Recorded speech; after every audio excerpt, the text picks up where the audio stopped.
Shalom and a warm welcome to the Middle East Report. In this program today, we'll be discussing the Iranian nuclear threat as the rogue regime edges ever closer to obtaining nuclear weapons. And we'll be asking, is the world aware of the great peril posed by a nuclear-armed Iran?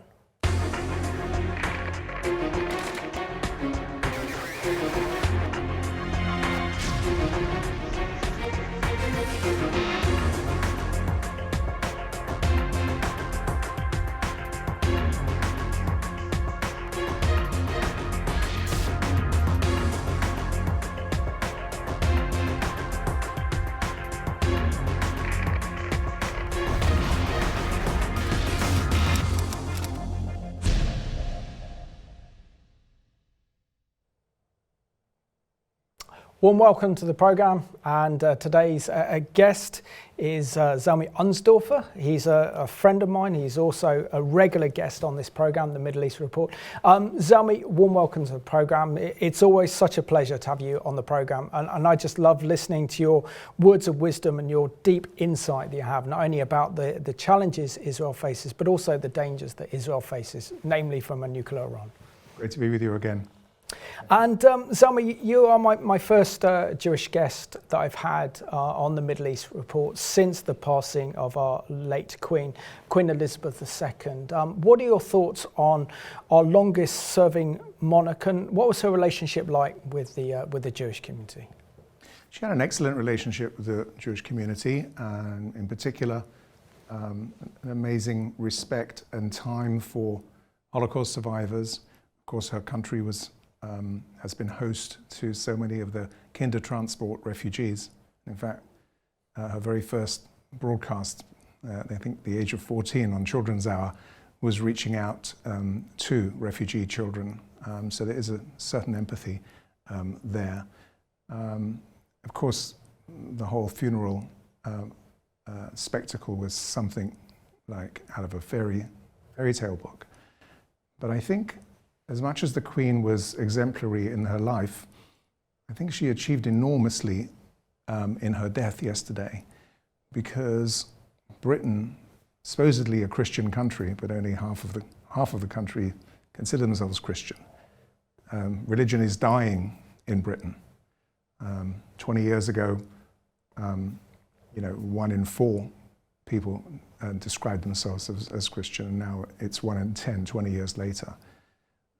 It's really sad, but yesterday half the world had to probably tuned in to what was going on, and they were kind of forced into church twice, listening to scripture, listening to the idea of there being an almighty God, and there being an eternal life, and there being moral values, and I think it's like bringing half of your country back into church. I mean, that can't be a bad thing when the lack of religion is probably the source of so much societal decline.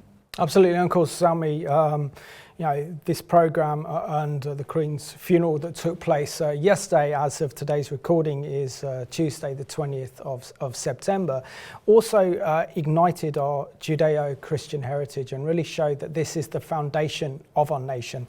There are many liberals who want to believe that we live in a post-Christian era, but the fact is that we see even our monarch is modelled on the Old Testament kings of David and Solomon.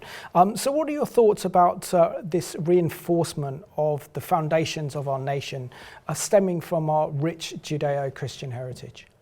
But as I say, it is a shame to see so much of it waning.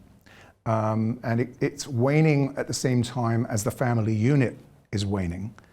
The assault by the left and secularism and leftism and progressivism on the nuclear family is terrible.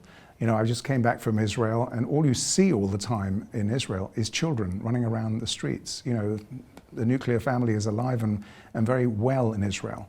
And it's terribly important, especially when you consider that most of Europe is below its replacement rate in terms of birth per female.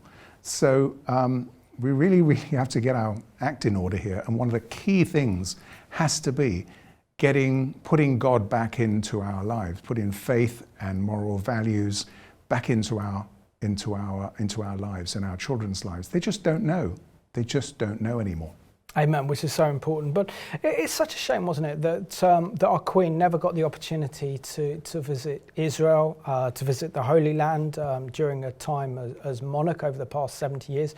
But also extraordinary to think that the first Prime Minister to visit Israel was Margaret Thatcher, and that was back in 1986. How important is it that our new king, King Charles III, actually visits Israel as a monarch? Because that is so important for Israeli-British relations. It is very sad the Queen never came to Israel, not just for Israel's point of view. She would clearly have been fated beyond. But just sad for her, head of the Church of England, head of, defender of the faith, not to be able to come and see the birth of Christianity, the Church of the Nativity. I mean, it's just terribly, terribly sad to live that long and not go to, ground zero, effectively, of your faith. Charles has been there, and I believe that as King Charles, he will very soon be coming out there, and he will overturn the rigid view of the Foreign Office, which has been Arabist since, the times of 1948. And I think that they need to do a lot of rethinking in the British Foreign Office, especially now.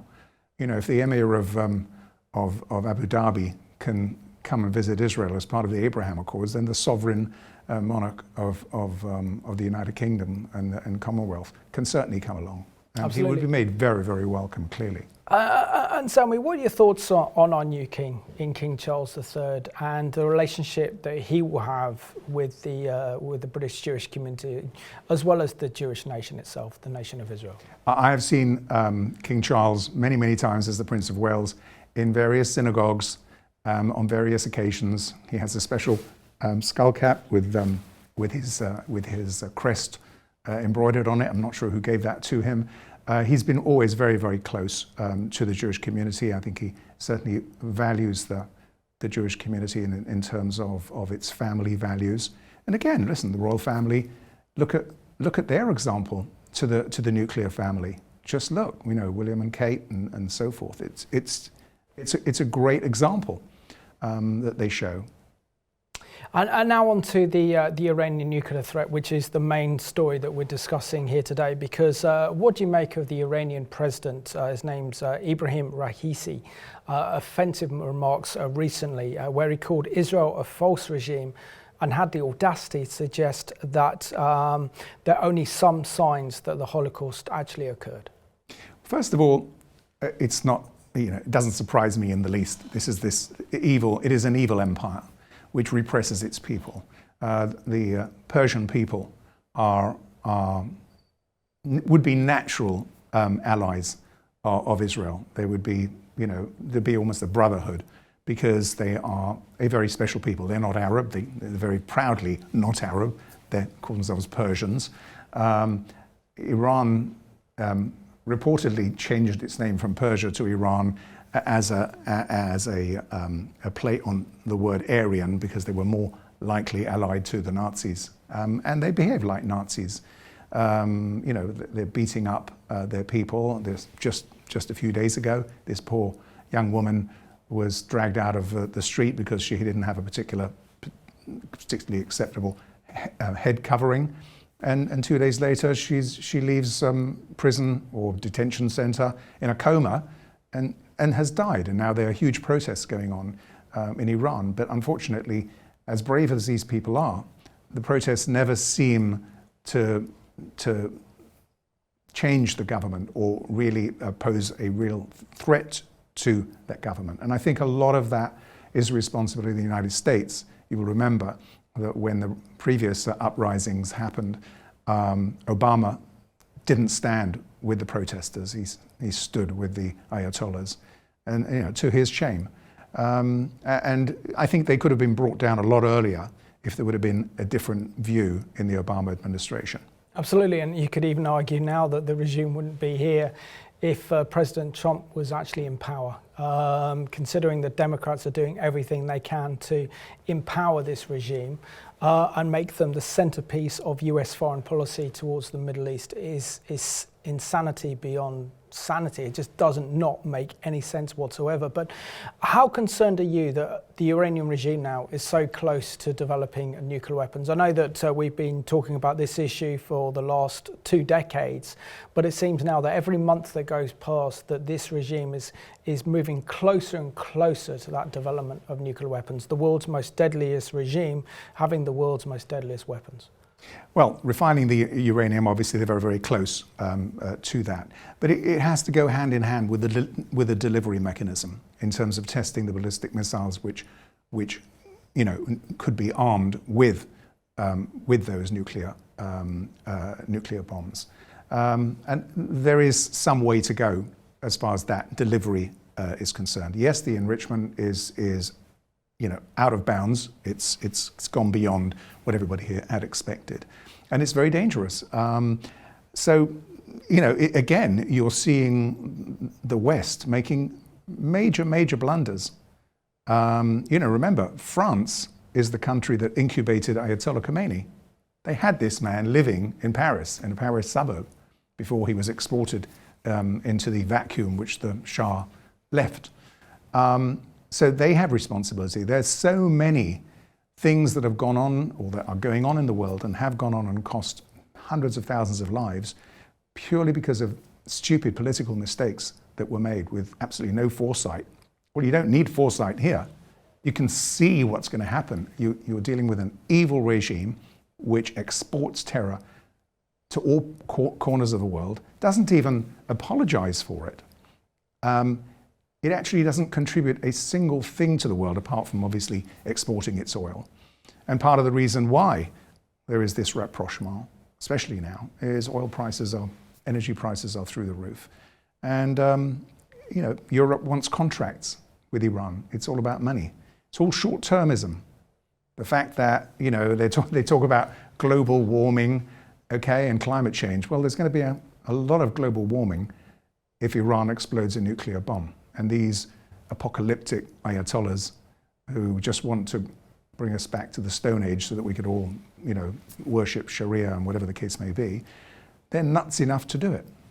But also, doesn't it also show that the West is lacking that moral clarity that in our, as we discussed earlier in the program, the origins of our Judeo-Christian heritage, which has been the foundation of the Western world. And since we're living now in a kind of post Judeo-Christian era, as it were, where our biblical values don't hold weight in society as much as they did. With that, we've lost truth. With that, we've lost our moral compass. And with that, we no longer can see what good and evil is. Do you think this is the great danger now facing the secular West, is that they don't understand what evil is when they see it, and therefore they think they can rationalize with evil, they think they can negotiate with evil, when the reality is that this is a very, very dangerous path that they're making, not only dangerous for Israel, the Middle East, but also the entire Western world as well. Well, I don't think it's a question of moral clarity. I think it's a question of, you know, political corruption. You know, they need contracts. You know, France wants a contract with Iran, and it wants to make sure that Britain doesn't get the contract before Iran. You know, this is what it comes down to. It comes to very, very short-termism. And another problem is that the average man in the street, A, thinks that Iran is a distant country they can't even place on a map. And they say, why do I need to worry about this? You know, I'm not even worried about Ukraine, which is on the European continent. I think a lot of blame lies with the media in not actually highlighting the danger that is facing the West with a band of, you know, religious fundamental nut jobs with nuclear weapons. I mean, if you look at how much trouble America and the West have had with North Korea, with this lunatic guy Kim Jong-il, at least Kim Jong-un or whatever the father or the son was, they at least could not move a foot wrong without China's permission. So they were effectively a client state of China. Without China, they're finished. Okay? Iran has no such control over them. So this is North Korea on steroids. And then it would be also North Korea funded by billions of dollars that America would be releasing to Iran. It's pure lunacy. And also explain to us, Zalmi, the prospect of this regime in Iran from obtaining nuclear weapons or reaching nuclear breakout. And then obviously they're developing the systems and the ballistic missiles to be actually fire them. They have capabilities of hitting Europe and even the United States as well, because they have global ambitions for global dominance. But couldn't you just spell out how the Iranian regime having nuclear weapons will be such a game changer in the Middle East? Well, of course, it is a terrorist state. And having a nuclear weapon is not that I'm going to send a nuclear weapon into Washington, D.C. or Tel Aviv. It is, if you mess with us, we'll bring you all down. It's the old Samson. The Philistines will die with me, and I will die with. It's that kind of story. So it's effectively an insurance policy. So it will continue to export terror all over the place. And the next time there is a conflagration in the Gulf, let's say that they stop a ship in the middle of the Gulf and they choke off the oil supply, it won't be sufficient for America to just rattle a few sabers. They're going to say, who cares? We're a nuclear power. Like, you don't find people messing with Kim Jong-un. You just don't find that happening. It's an insurance policy, and we cannot let them have that.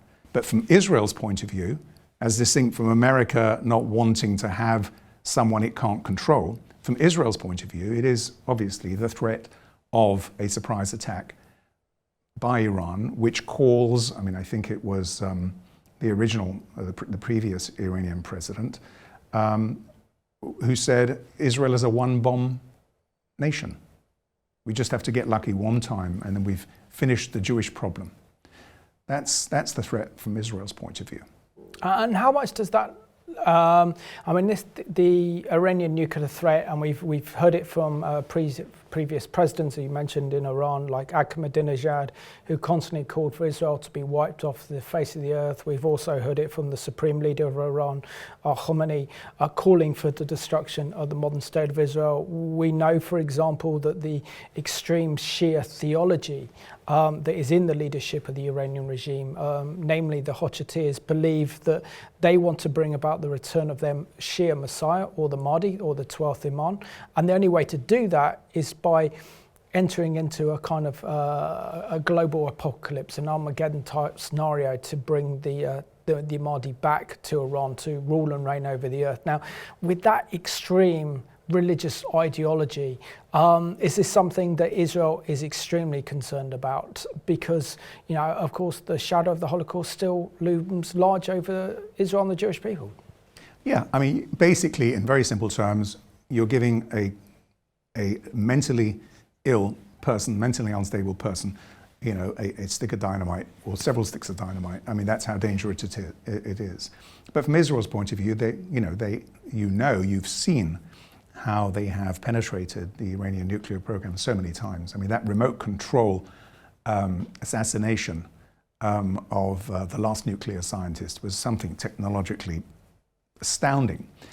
We saw Netanyahu's announcement with all of those filing cabinets of Iranian nuclear secrets that he had spirited out of Tehran. That was totally mind-blowing when you consider, this is a terrorist state where you can't move around without your head properly covered, and here comes a bunch of Israelis and they take out filing cabinets full of nuclear secrets. So Israel has clearly been able to penetrate the nuclear program, and will continue to do that, as well as obviously watching the skies with all of its satellites and so forth to protect the Jewish state and the Jewish nation. Yeah. And Zalmi, according to the Jerusalem Center for Public Affairs, an article published there by Dori Gold, that Tehran has refused to provide an answer to the International Atomic Energy Agency, known as the IAEA, about 3 uranium particles that were discovered at 3 undeclared sites.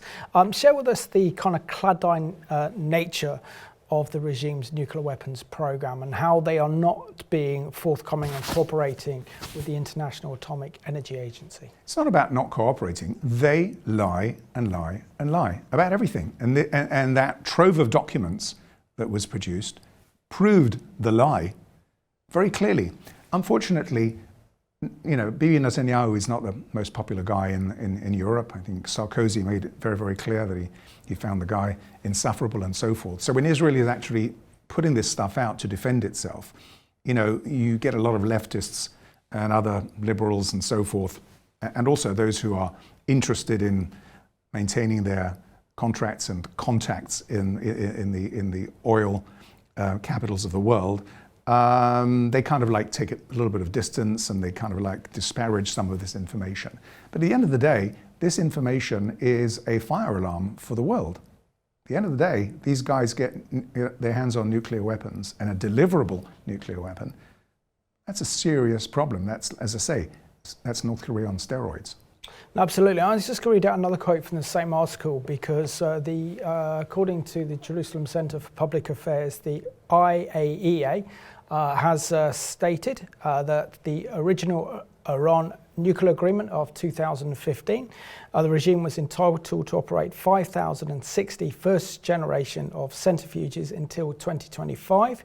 Yet Iran on April the 10th, 2021 began testing advanced centrifuges known as IR9, which can enrich uranium 50 times faster than the old one, meaning the regime has enriched uranium to 60%, enough to create one nuclear bomb. And the big question is, how has this been allowed to happen under Joe Biden's watch as US president? Well, the Biden administration is not going to do anything about this. You know, they left Afghanistan in the most absurd and lamentable circumstance. They left $80 billion worth of equipment there, which, you know, has gone straight into the terror industry. They left Bagram Air Base, which was right on the doorstep of China's own nuclear program. I mean, it was a completely foolhardy thing. But it seems like the Biden administration and the Democrats have been out to negate and cancel and reverse anything that Trump did, whether it's the border, whether it's lower taxes, whether it is law and order, whether it is energy independence. They've tried, they say, if Trump did it, we have to do just the opposite. Funnily enough, the only thing that they haven't reversed is the Abraham Accords, which, you know, great, as long as he hasn't interfered with that, that's wonderful. But, you know, as far as Iran is concerned, that was an Obama project, and the Democrats want to see that Obama ultimately is shown to have succeeded in that, even though all the parameters have changed.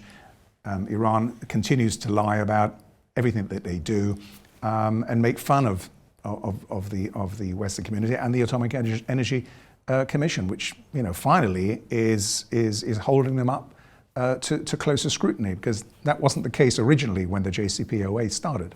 Absolutely. So let's have a look at this excellent CBN news report entitled "Bipartisan Delegation of US Lawmakers Urge Washington to Reject a New Iran Deal."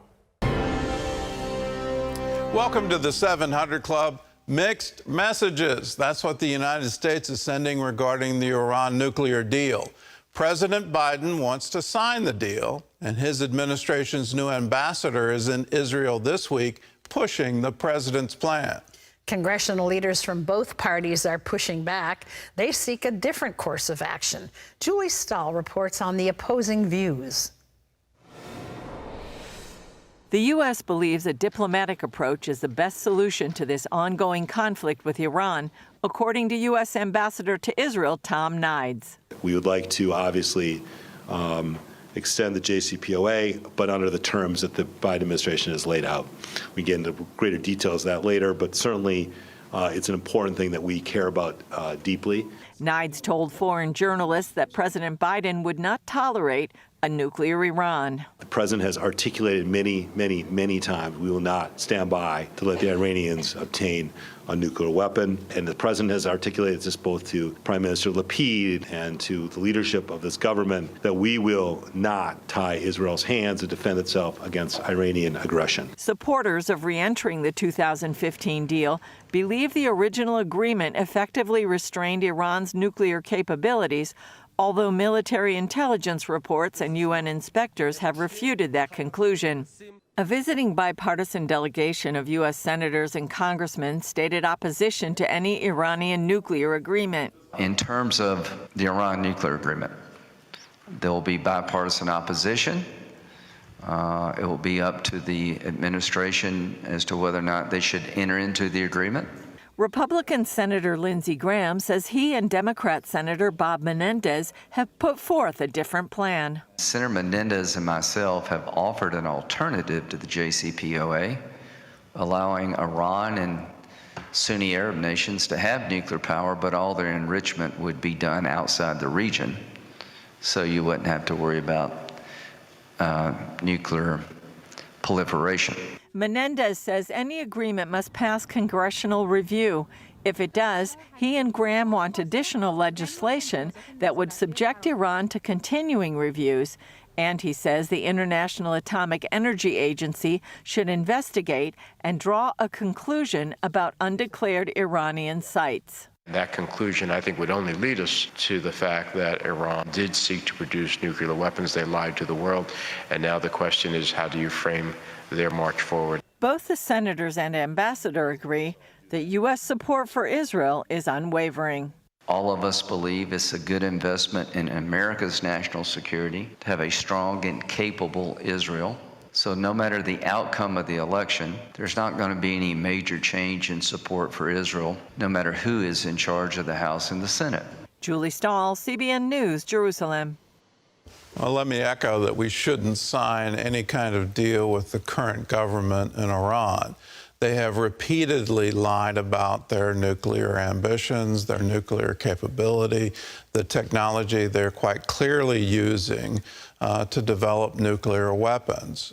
They've lied to the UN, they've lied to the US, they've lied to Europe. They've concealed what they are truly doing. So how can you ever trust them to honor any kind of terms on any kind of treaty agreements?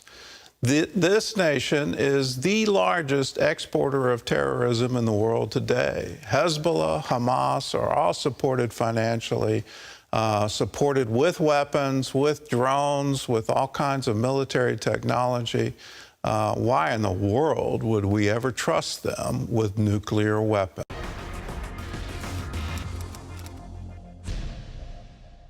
And I think there, Gordon Robertson said it extremely well, that we can't trust this Iranian regime.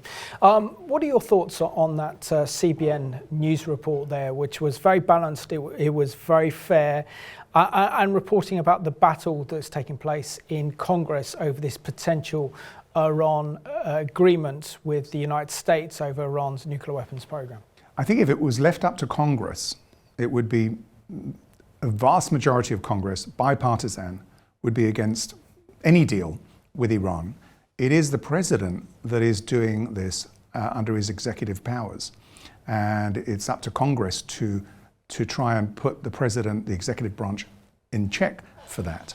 Obama did this deal with Iran and stopped short of a treaty. A treaty has to be ratified by Congress. Stopped short of a treaty, that JCPOA, which is why it was easy for Trump to actually undo it.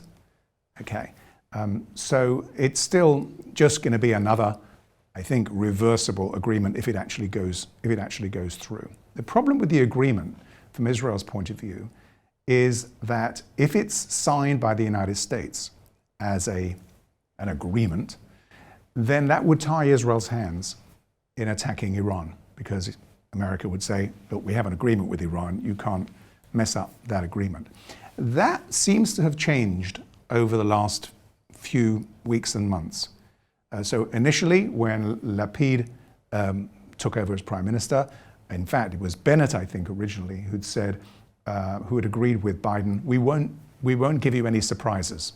In other words, we'll tell you in advance when we're going to do a surprise attack on Tehran, which frankly, I don't think Israel can afford to tell anybody about a surprise attack at all, until it's airborne, really. But that seems to have changed now. And you keep hearing Lapid saying, we will not be prevented from taking unilateral action. And of course, America has now agreed to provide refueling tankers and bunker busters, which were not on the menu, America's menu beforehand. So there has been some shifting sands here. Also, can you talk through something known as the sunset clause, which the Israeli government is very, very concerned about? And this is the prospect not only of this vile regime receiving billions and billions in sanctions relief, being able to sell its natural gas and oil to make an extra 50 to 80 billion over the next few months, but also the fact that over a period of time, they will still have nuclear weapons within probably less than a decade anyway, which is just a recipe for danger. It's absolutely insane. But of course, this is what the Israelis are concerned about. Two things, I think. The first thing is they don't want to take off the military threat from the negotiation table. And also they want this sun clause within this agreement to be ousted, knowing that their ultimate ambition is to stop the Iranians from ever having nuclear weapons. Well, of course, the sunset clause is the most obscene part of that agreement, which is basically says, boys, after X date, you can do what you like. You've got all the uranium you like. You've got all the missiles, ballistic capabilities, and so on and so forth.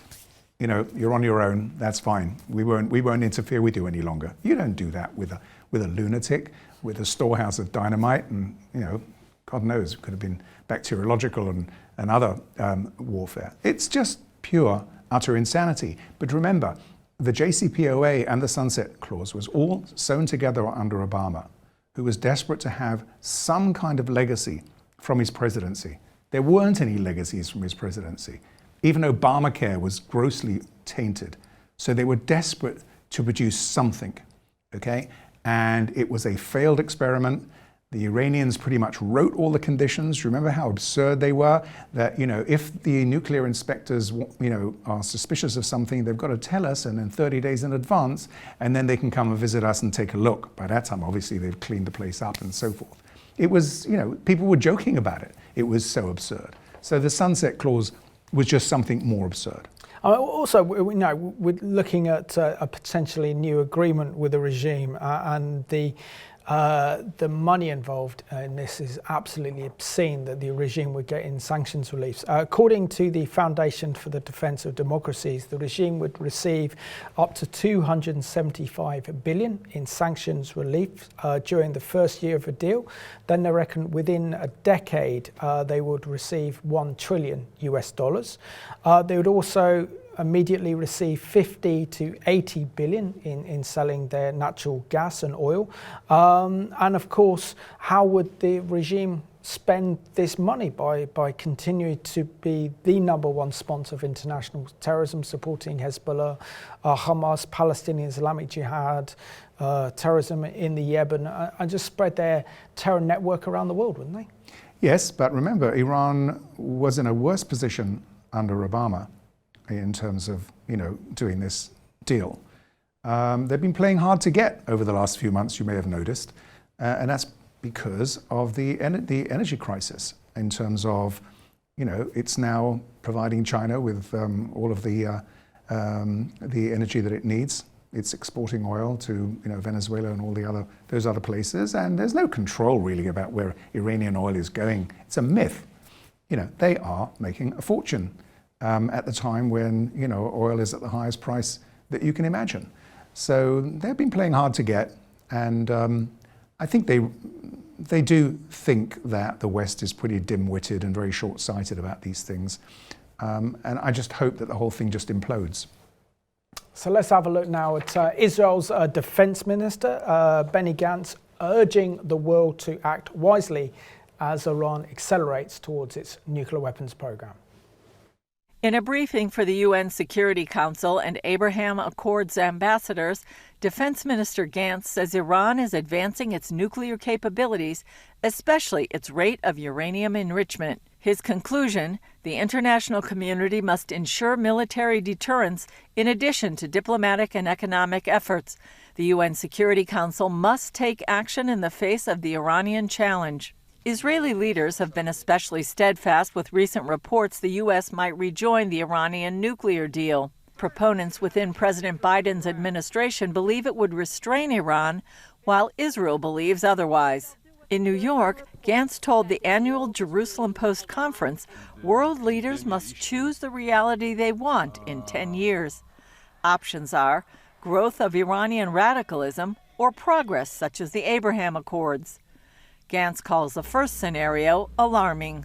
In this case, Iran succeeds to tear apart the Middle East in a calculated and bloody manner with 3 practical steps. First, Iran systematically bases itself in the region via proxies, providing them with personnel, advanced weapons, and military know-how. So far in 2022, Gantz has seen a sharp rise in Iranian attacks using advanced weapons like drones and surface-to-surface missiles. Secondly, while the Iranian people suffer economic hardship at home, Iran spends huge budgets on terrorist organizations. Today, Iran provides more than $1 billion per year to its proxies in Lebanon, Yemen, and in Gaza.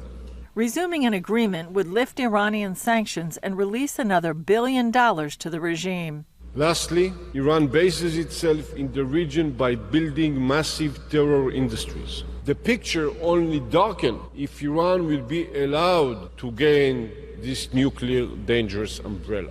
Gantz says the second choice toward progress in the region requires strong leadership, unity, and pragmatic steps to address Iranian aggression. First, we must strengthen industrial and economic ties, followed by diplomatic, intelligence, and military cooperation under the CENTCOM umbrella. Secondly, we must insist on regional and global security.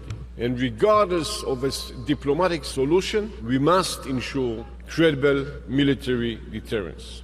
The coming months and years will determine which road world leaders choose. Julie Stahl, CBN News, Jerusalem.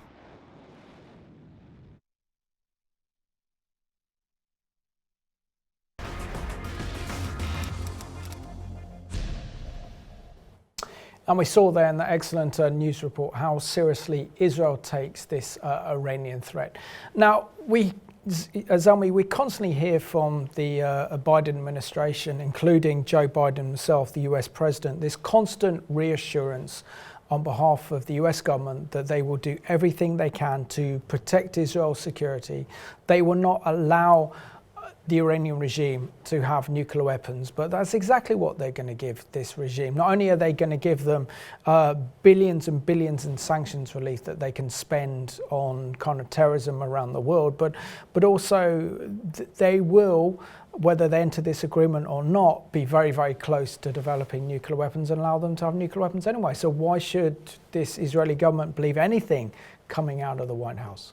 Fortunately, the Israeli government doesn't, and the Israeli people don't need to depend on that assurance. I mean, it is a hollow assurance. I'm sure it's very well intentioned. But Israel has always been the ally of the United States that doesn't require American troops and boots on the ground. All we require is the QME, which is the qualitative military edge that is provided by the best technology that America can provide. And as long as we have that edge, we can really look after ourselves. I mean, Israel is very, very much in a different situation as it was even 10 years ago. It has vast oil, gas reserves in the Mediterranean. Reserves that it's even arguing with Hezbollah on outside Lebanon. So Israel has got substantial assets now. It has the means, and with America's help in terms of supplying quality military equipment, it will never require Americans to come in and help it. However, it's under no illusions that the Biden administration or any Democrat, well, I wouldn't say, they used to say that the Republicans are the ones that build up the army, the military, which Trump did, and it's the Democrats that actually take the military to war. But I think in the post-Afghanistan situation, nobody's under any illusions that if China makes a move on Taiwan, that there's going to be serious American military intervention there. Don't think so. Most people don't think so. And certainly America's not going to be doing Israel's work with Tehran. Whether they'll interfere with Israel doing a preemptive strike is another question. But I think by the time they worry about that, that strike will have already have taken place. And also, Israel has vast experience, haven't they, of taking out their enemies' nuclear weapons program. Just look at the late Menachem Begin, who led Israel's decision to take out Saddam Hussein's nuclear weapons program. I think that was 1981 in Osric. Yes. And then again, Syria's nuclear weapons program in 2008. So we know that Israel has the capability of doing that, but of course, the surprise element is key. When do you think that Israel needs to strike, if they're going to strike? It has to be very, very soon, isn't it? Because we know that the Iranian regime is up to 60% of Iranian enrichment, already is very close to developing a nuclear weapon, probably has one nuclear weapon already, if not having more. And of course, it's only when they test the bomb that's when they actually have the bomb themselves. So there is a very limited window in which the Israelis can actually take out Iran's nuclear facilities, is there not? Yeah, well, neither I or anybody else knows that answer. The answer is in the Kiryat, in the defense bunker in Tel Aviv. They will know when the reactor, as they call it, the reactor goes hot. But I mean, the main consideration will be, as Israel always does in all of its operations, is to avoid civilian casualties. Israel has no fight with the Iranian people. So if it is going to make an attack, it'll make it at a time when there's going to be the minimum amount of collateral damage. But again, when that happens will depend on satellite intelligence and obviously human people on the ground. And you can be sure that there's many, many Eli Cohens on the ground in Tehran, beyond the ones who brought out filing cabinets of nuclear secrets. You can be sure that they're watching in every single nook and cranny. Absolutely, and of course one thing Israel is very much aware of would be the Iranian response. Through their proxies, Hezbollah and Hamas and Palestinian Islamic Jihad. So the likely scenario is that if Israel does carry out surprise airstrikes on Iran's nuclear facilities, and it's a question of whether they can live with the Iranian regime having nuclear weapons, and it's very clear that the Israeli government and the Israeli people can't accept that, that the Iranians will use their proxies, Hezbollah, to fire their rockets and missiles into Israel, and also get Hamas to launch rockets and missiles in retaliation. So we know that could even trigger a regional war in the Middle East. There's no question about it that Hezbollah in Lebanon is Iran's front line. But Israel has made it very, very clear to Iran that if there is an attack from Iran's proxies, Israel will attack not the proxy, but the person who sent them. So Tehran right now is a very dangerous place to be walking around, especially if you're around a nuclear facility. Yes. And also the fact is that the Iranian regime supplies its terror proxy Hezbollah, according to the Foundation for the Defense of Democracies, over $700 million a year annually to this terror regime. But the concern is now with this potentially a new Iranian agreement and the billions they receive in sanctions relief, that they could give Hezbollah precision-guided missiles, which is a game changer in the Middle East, and also then would be a massive threat to Israeli security. That's something also that Israel's extremely concerned about. That is a bigger danger to Israel right now than is the Iranian nuclear threat. As I said, for Iran, that's an insurance policy, that they can do whatever they like, export whatever terror they want, but America's not going to do anything to them because they're a nuclear power. That's what they want to be, a nuclear power. Not necessarily fire a nuclear weapon into somebody else's country, okay? But as far as their proxies are concerned, yes, Hezbollah is a clear and present danger. And yes, if they sent 1,000 rockets per hour into Israel, there would be a UN response. But I think we would rather be harshly criticized than elegantly eulogized. Just explain to our viewers as well how dangerous it would be for Hezbollah to have precision-guided missiles, and how would that change Israel's situation on the ground that becomes an immediate security threat to Israeli communities living throughout all of Israel, Jerusalem, Tel Aviv, and even especially the north that is closer to where Hezbollah is based in southern Lebanon? Well, no country would allow that to happen on their doorstep. America didn't allow it to happen in Cuba. Britain wouldn't allow it from the IRA across the Irish Sea, no country would allow a missile base to be literally outside its front door. So the answer is, and everybody knows this, that if there is a sustained rocket attack by precision missiles from Hezbollah in Lebanon, Beirut is flattened. Its infrastructure, it will be sent back into the Stone Age. There is no other way, because all those missiles are hidden within schools, mosques, civilian centers. And there's no other way to protect the Israeli cities from this indiscriminate and unprovoked attack than to destroy the launch pad. And that is, unfortunately, the end of Beirut. And also we hear as well that there is something in the region of 160 to 180,000 rockets and missiles that are targeting Israel already from southern Lebanon, controlled by Hezbollah. And of course we saw that huge explosion that took place in Beirut a couple of years ago, which is also been labelled at this is a kind of Hezbollah storehouse that they were using to store the nitrates needed for their weapons. Now, if they do have these precision-guided missiles, it essentially means that they could target anywhere in Israel, any targets with precision, and that's something that would really, really endanger Israel. So the question is, would Israel go to war before Hezbollah get their hands on these very dangerous precision-guided missiles beforehand, or would they wait to see what the situation is with Iran first? Well, Israel, as you know, is attacking every single Syrian shipment, every single Iranian shipment into Syria, and it's been bombing the airports in Syria to which those missiles and that technology is actually being delivered.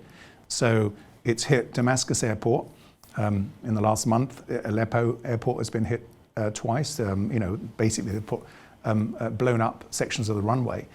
So Israel is taking action where that's concerned. But just look, Beirut used to be the Switzerland of the Middle East. It should still be today. And if it's the only reason it isn't, and the only reason the people aren't prosperous and happy, is because of Iran. Iran destroys countries.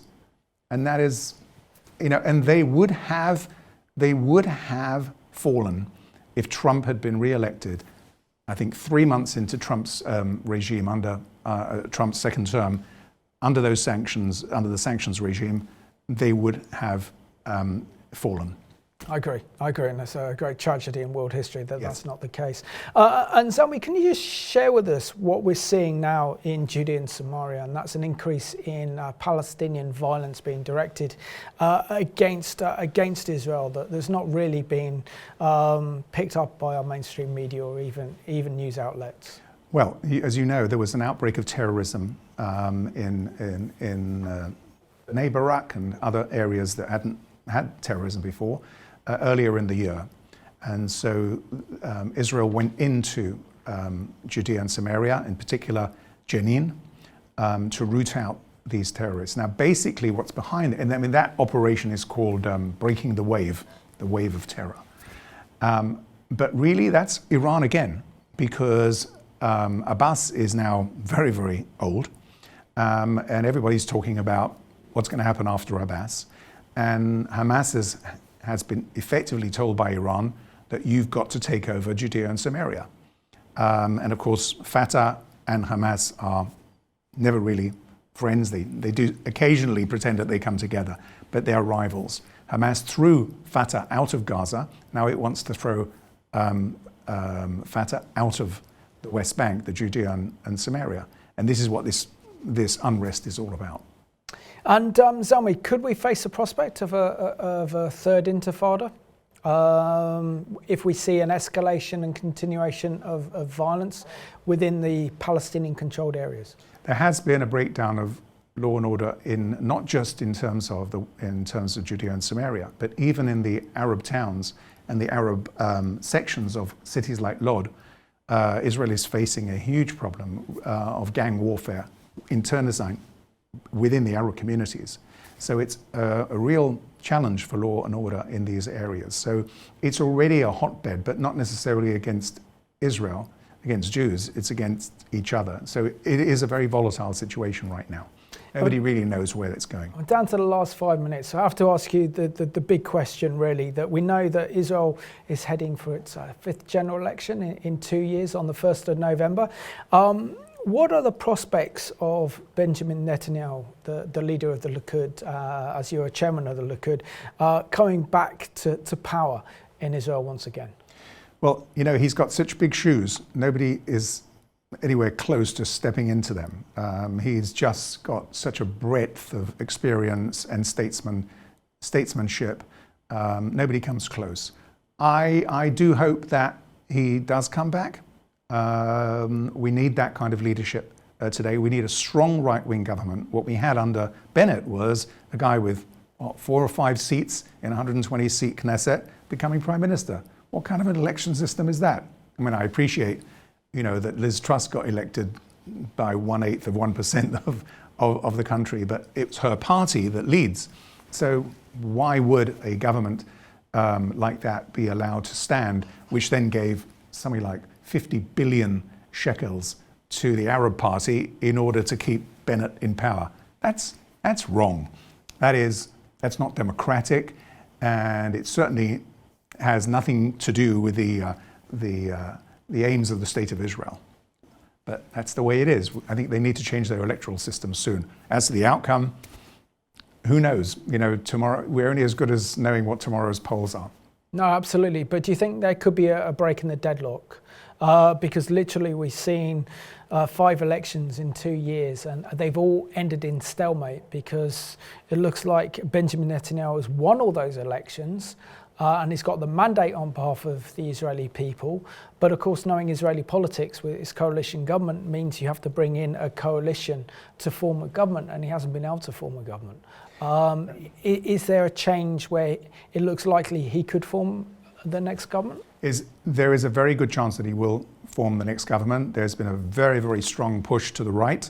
Itamar Ben-Gvir, who was previously considered a far-right extremist, has now been brought in to the religious Zionism faction. Be very interesting to see how the former Justice Minister Ayelet Shaked, who has a huge personal popular following in Israel, she seems to be between chairs right now, but if she went into the Likud, I think that could be a turning point.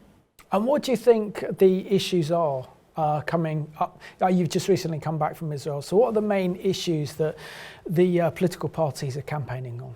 I think certainly the economy is a very, very big, very important, just like it is everywhere else. Energy prices, housing prices, inflation, and so forth. And Bibi Netanyahu is very much synonymous with stable economics. He's the one that opened Israel's economy to free markets. He presided over the most unbelievable expansion in economic wealth and success and high-tech innovation and so forth in the country. I think people may gravitate towards that right now. Defense is in the background, but I don't think, as I said before, the media talks too much about the Iran situation. So I think there's a good chance that the right-wing government will be restored and then do the things that are really important to the not just the security of the State of Israel, but its continuation as a truly Jewish state, not necessarily pandering to what the world would like it to be. It's the Jewish homeland, and it's Jews living in their homeland and basically operating their lives in the Jewish way. And Zalmi, finally, what role can our Christian viewers play in coming to the defense of Israel and the Jewish people? We know that the challenges that Israel faces are immense, particularly with the Iranian nuclear threat that we've spelled out in this program, but also what we're seeing as well in the rest of the world, and this is growing rise of Jew hatred, which is absolutely unacceptable.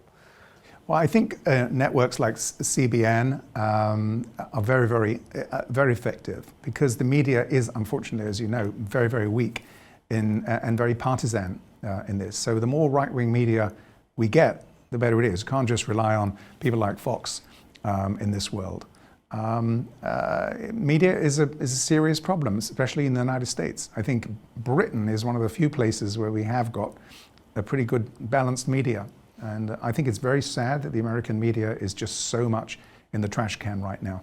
Zalmi, I just want to thank you so much for being this week's special guest, and to you and your family, Rosh Hashanah. So Shana Tova to you, and have a wonderful Rosh Hashanah and high holidays. And I want to thank you for watching this program at home. We really need to pray for Israel's protection, particularly as the Iranian regime gets closer and closer to a nuclear breakout and having nuclear weapons, which would change the entire Middle East forever. So we need to pray that the God of Israel, Abraham, Isaac and Jacob, would protect Israel and the Jewish people. So I want to thank you for watching this week's edition of the Middle East Report.